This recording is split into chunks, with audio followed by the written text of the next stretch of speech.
자, 이어서 오늘 작전 들어갈 텐데요. 오늘 작전은 특별한 종목이 아니라 미국에만 존재한다는 법정 채무 한도를 한번 분석을 해보도록 하겠습니다. 트럼프가 요즘 계속해서 아예 법정 채무 한도를 없애야 한다, 폐지해야 한다. 자, 그렇게 외치지 않았었습니까? 그 이유가 있었습니다. 실질적으로 지금 상황을 놓고 보니까 이게 없애야 되겠다는 이제 생각이 드는데 이제 시작했던 것이 바이든 행정부가 법정 채무 한도 관련한 부비 트랩을 숨겨놨더라고요. 이제 그것도 살펴볼 텐데 이게 언제 도래를 하냐? 내년 1월 중순에 어찌 됐건 저 법정 채무 한도를 처리해야 되도록 이제 할정을 놓은 겁니다. 그러니까 그걸 이미 트럼프도 알고 그렇게 폐지에 대한 이야기를 했었는데 여러분 지금 미국이라는 나라가 세계 최고의 빚쟁이입니다. 이게 무슨 얘기냐? 국가부채 만내 하는데 미국은요 36조 달러예요. 5경 원, 우리나라 돈으로 5경 원이 넘는. 그건 바꿔 말해서 뭐냐? 그냥 멋대로 달러, 미 국채를 찍어냈다라는 그런 뜻이기도 하거든요. 이제 그런 차원에서 이 법정 채무 한도의 역할 같은 것도 함께 봐야 되겠고, 그럼 지금 현재 정한 미국의 법정 채무 한도는 얼마냐? 31조 1조 4천억 달러입니다. 근데 지금 미국이 갖고 있는 빚은 36조 달러. 그러니까 31조 달러가 한도인데 이미 36조 달러로 넘어섰잖아요. 이게 바로 바이든 대통령의 꼼수였는데 계속해서 넘었는데 이걸 채무 한도를 상한 조정을 하지 않고 유예해서 2025년 1월 중순까지 법정 채무 한도를 유예한다라는 법안을 통과시켜 놓고 이제 자신의 마지막 임기를 치르게 된 겁니다. 그러니까 1월 중순이란 게 언제입니까? 내년 1월 20일이 트럼프 취임식이잖아요. 그때 이 폭탄을 던져 놓은 겁니다. 그래서 자넷 옐렌 재무장관이 지난 주말에 의회에 서한을 보냈는데 1월 14일과 23일 내에 저 법정 채무 한도 문제를 민주당과 공화당이 해결하지 못하면 미국 디폴트에 빠진다. 가능성 높다라는 이제 이야기를 던지게 된 겁니다. 이게 속속속속 물밑 작업이 가고 있고요. 아, 이러니까 트럼프가 그 전에 이미 법정 채무 한도를 들고 폐지하려고 했구나. 알고 있었던 거죠. 이제 이런 대응책이 함께 있는데 아마 법정 채무 한도란 이야기 자체를 우리 시청자분들 중에서는 처음 들어보신 분들도 있어서 좀 짧게 설명을 해드리면요. 미국은 왜 이런 법정 채무 한도, 민주당과 공화당, 의회에서 미국의 빚을 한도를 정하는 것이 생겼을까?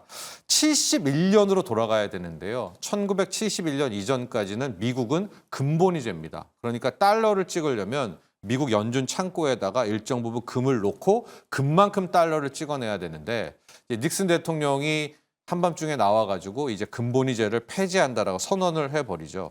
이렇게 되니까 달러의 신뢰가 급속도로 추락합니다. 왜냐하면 근본위제가 아니라면 미국의 달러는 무슨 기준으로 찍어냅니까? 멋대로 찍어낸다는 거 아니겠어요? 그래서 이제 달러에 대한 신뢰가 추락을 하니까 그때 미국이 하나의 아이디어를 낸 게 멋대로 달러를 찍어내는 게 아니야. 우리는 의회에서 민주당과 공화당이 합의로 국가의 빚, 채무 한도를 정할게. 딱 이만큼만 채권을 찍고 더 안 찍을게 라고 하면서 달러 발행에 대한 스스로의 규제, 일명 이제 자율 규제를 한다는 식으로 이 법정 채무 한도를 어필을 했는데 그러나 여러분 이거는 그냥 쇼입니다. 왜 쇼냐?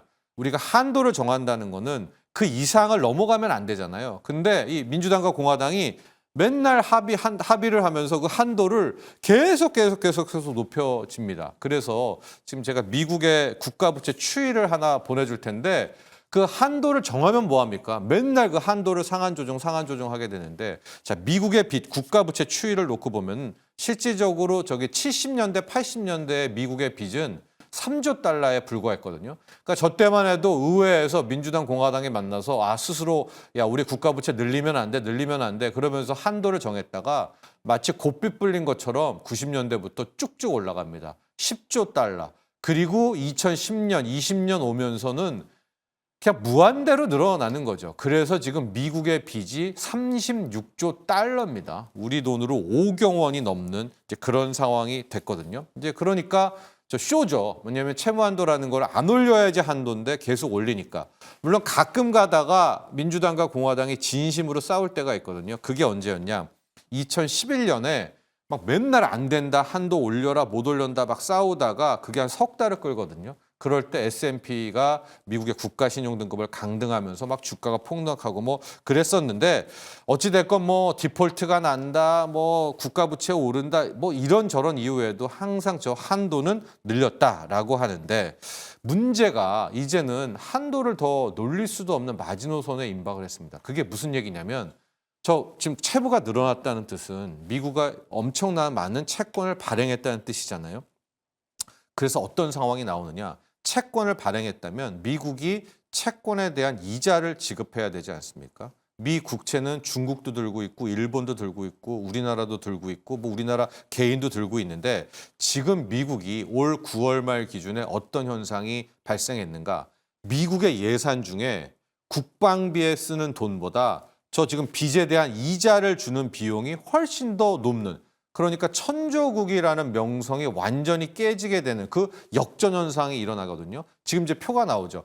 미국은 천조국 하는 게 국방비 예산에 1,000조를 씁니다. 그래서 저 파란색이 국방비인데요.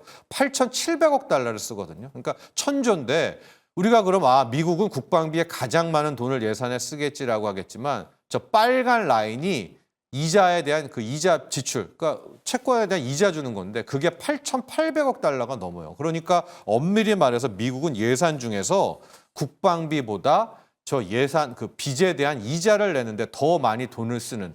그런데 문제가 여기서 발생을 했죠. 채무 한도를 더 높이고 채권을 더 찍는다. 그런데 금리만 낮다면은 저것도 그나마 봐주겠어요. 근데 앞서서 우리가 계속해서 미국의 10년물 금리 이야기를 하지 않습니까? 10년물 금리가 뭐 1%대라면은 모르겠지만 채권 금리가 지금 4.6%고요. 4.7% 가고 과거처럼 5%로 간다? 그러면 트럼프 2.0. 트럼프 내각은 저 예산 중에서 저 빚 이자 주다가 그냥 아무 돈도 쓸 수가 없게 되는 그런 상황이 됩니다. 그러니까 금리가 5%로 뭐 4.7, 5% 가면은 상업용 부동산 무너진다, 뭐 지역은행 파산한다 이것뿐만이 아니라 정작 예산 쓸 돈이 없어요. 저 이자 내느라다. 그래서 지금 금리 폭등이 두려운 데다가 민주당은 딱 벼트고 있겠죠. 법정 채무한도 상향 조정 또 안 하도록 트럼프를 괴롭혀야 되니까. 이제 그런 상황이 되니까 트럼프가 딱 그 이야기를 한 거예요. 자기 취임식 전후로 바이든 행정부가 법정 채무한도 저거를 걸고 넘어졌어. 자기는 채무한도를 아예 폐지해버려라. 이런 아주 트럼프식의 반공, 역공이 나오는 거야. 이게 무슨 뜻이냐면요. 채무한도를 없앤다. 그나마 민주당과 공화당이 협의하면서 쇼라도 했는데 이제 미국은 멋대로 달러 찍어내고 미국은 진짜 맘대로 채권 발행하겠다라는 겁니까? 그럼 이제 이게 어떤 상황을 연출하게 되느냐? 본격적인 약달러의 시작을 알리게 되죠. 왜냐하면 안 그래도 근본이제 폐지하고선 달러에 대한 신뢰 추락을 했는데 이제 저런 행위도 안 한다라면 실질적으로 약달러가 되겠고 트럼프의 보관은 약달러를 만들어내면 연준이 아무리 금리를 올리고 내리고 기준금리를 만들어도 시장금리는 떨어질 수밖에 없는 이제 그런 상황이어서 앞으로 내년 1월 10일과 20일 사이에 어떤 식의 판결이 나올지 모르겠지만 지금 일론 머스크도 채무한도 폐지 쪽으로 굉장히 밀고 있거든요. 그래서 저렇게 폐지하게 되면 진짜 모릅니다만 우리의 환율 지금 고공행진하고 있지만 원화 강세, 즉 환율 하락도 나오고 있습니다. 물론 이 대목에서 저렇게 약달러 되면 달러 패권은 하겠지만 거기에 대한 포석이 또 있죠. 바로 코인 대통령의 트럼프입니다. 지금 트럼프는 계속해서 약달러를 만들어도 달러 패권은 아무 문제가 없어라는, 우리는 강달러가 됐지만 트럼프에, 그러나 트럼프 자체는 약달러 신봉자라는 것을 보면 될 것 같습니다. 자, 오늘 법정 채무한도 분석을 했는데요. 내년 초에 아마 채무한도 협상을 하게 될 것 같고 금리, 달러의 변곡점이 어쩌면 이 1월 13일부터 23일까지에 있을 법정 채무한도 폐지 여부에 따라서 위로든 아래든 굉장히 움직일 수가 있겠거든요.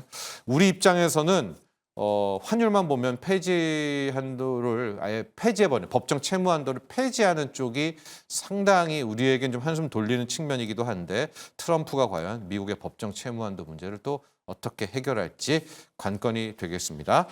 자, 이제 개장으로 자연스럽게 넘어갈 텐데요. 두 분의 전문가 모셨습니다. 박철순 더 커넥트 머니 이사, 송범선 썬투자실장과 함께 할 텐데요.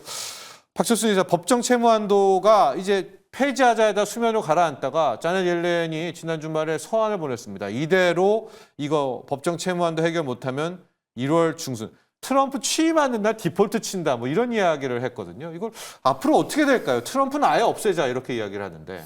네, 일단은 뭐 이게 극단적으로 치달을 것 같지는 않고요. 일단은 뭐 트럼프가 항상 뭐 강경한 입장을 뭐 내세우고 있는 네. 상황이긴 하지만 지금 뭐 상황 자체가 지금 매크로 환경 자체가 이거를 무시할 수 없는 그런 상황이다 보니까 일단은 조금은 서로 관계가 좀 더 유하게 대처를 할 수 있지 않을까. 오히려 생각이 민주당을 압박하는 포석이었다. 네. 네, 한도 늘려라. 네, 그래서 그런 쪽으로 흘러갈 것 같다는 판단이고요.